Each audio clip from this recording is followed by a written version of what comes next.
Lep pozdrav vsem na novinarski konferenci Mladinske iniciative za tretjo razvojno os. Danes smo jo sklicali zaradi tega, ker smo v ponedeljek sklenili, da bomo organizirali protest v Ljubljani zaradi, bi rekel, počasnih aktivnosti za prvo lopato na tretji razvojni osi. Zato sta z mano danes tudi koordinator odbora za izgradnjo tretje razvojne osi pri Svetu Koroške regije, dr. Matic Tasič, in pa gospod Janez Bijol v imenu Koroške gospodarske zbornice. Uvodoma bi pojasnil, zakaj smo se odločili na tem pripravljalnem odboru za organizacijo protesta v Ljubljani. Gre za to, da se torej opiramo na našo ustavno pravico do javnega zborovanja in sporočanja naših stališč. Je pa tako, da je bil podpisan leta 2017 poseben protokol med Koroško, Savinjsko-Šaleško regijo in pa državo, in ta protokol je določil, da se bo leta 2019, torej proti koncu leta, pričela gradnja tretje razvojne osi. Zadnja zelena luč, ki je potrebna za pričetek gradnje, je torej tako imenovani poroštveni zakon, o katerem v zadnjem obdobju precej govorimo, in ministrstvi za infrastrukturo in finance, kot sami čutimo na teh sestankih z njimi, nista usklajeni glede predloga tega zakona. To pomeni, da je negotova prihodnost tega zakona, če bo prišel na vlado oziroma kdaj bo pač prišel.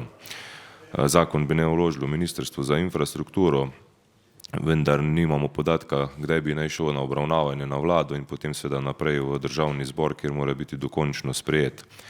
Mi pa smo dejansko naveličani tega čakanja. Od leta 2004 se dejansko peljejo postopki za tretjo razvojno os. V zadnjem obdobju se je res na nivoju Darsa precej postorilo. Izpeljana je bila že tudi prva faza razpisa za izvajalca gradbenih del. Torej v tej prvi fazi se preverjajo te tehnične sposobnosti tistih, ki bi lahko delali.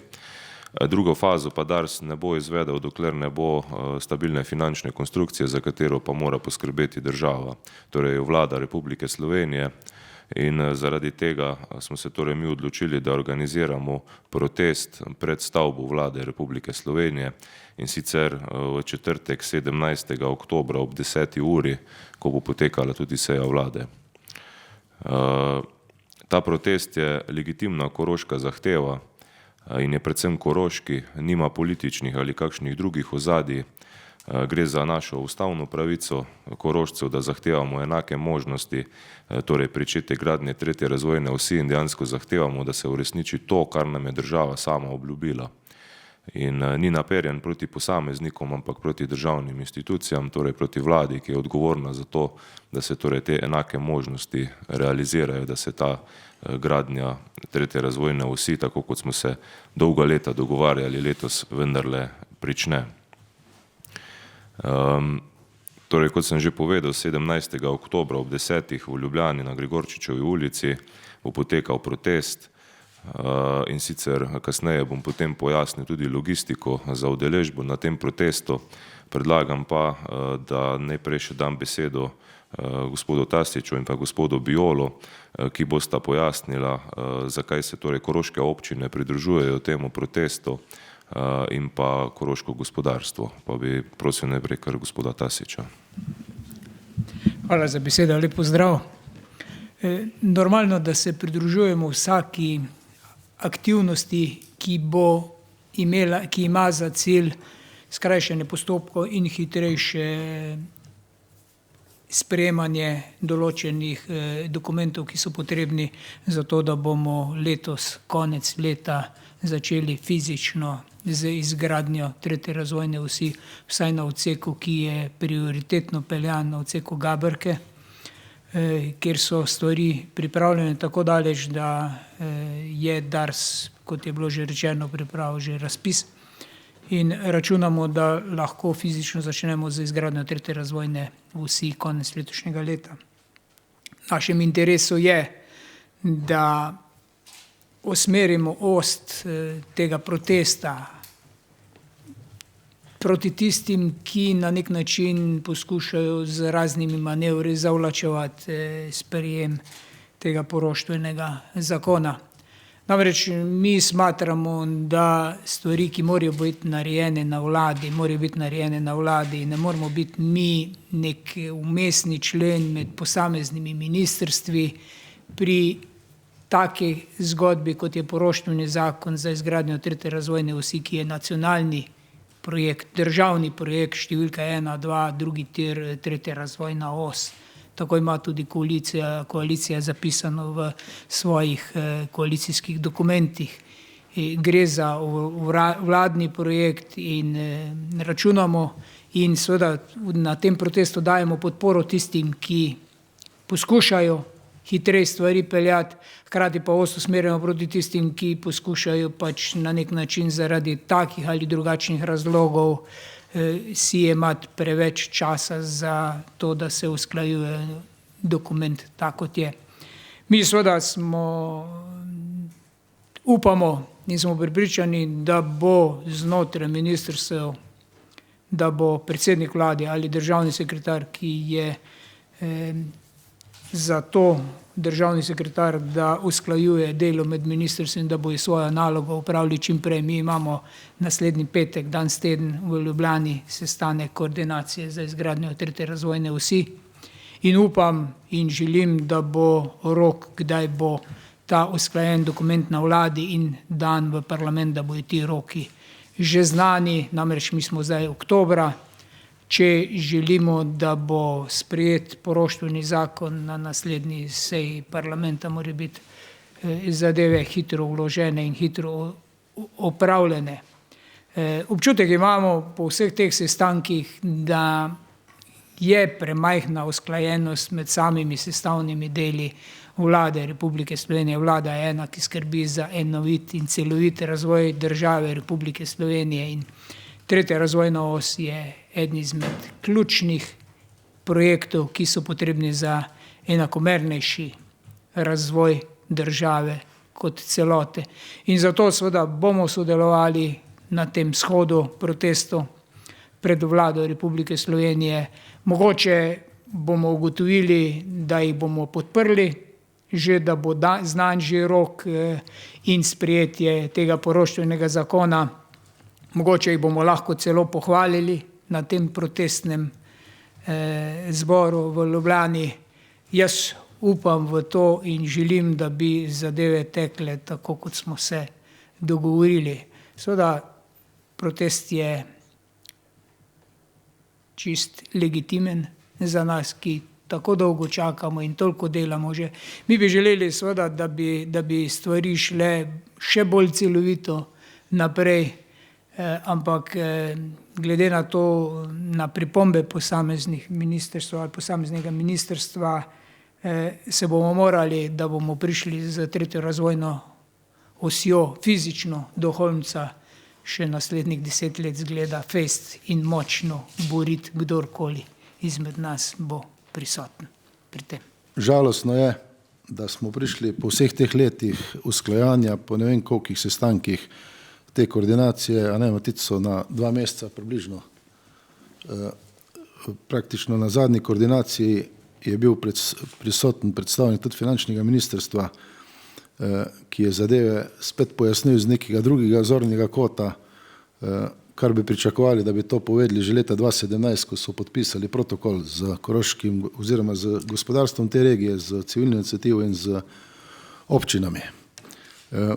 Jaz bi samo par dejstev rad povedal. Na tej osi živi za slovenske razmere seveda malo prebivalcev, 130 tisoč. Je pa res, da na tej osi gospodarstvo ustvari 4,7 milijarde prometa. Če se pa zdaj obrnemo samo na Koroško, letne realizacije, če pa rečemo zdaj samo za Koroško je pa 2 milijardi 200, pa od tega 60% izvoza. Se pravi, ves ta material in delovna sila se premika po teh cestah, oziroma to blago mora iti iz tovarn ven. Odnos, ki ga imajo oblastniki do nas, je pa skrajno mačehovski, obljube, ven pa nič. Na tej osi tudi deluje 6 tisoč gospodarskih subjektov.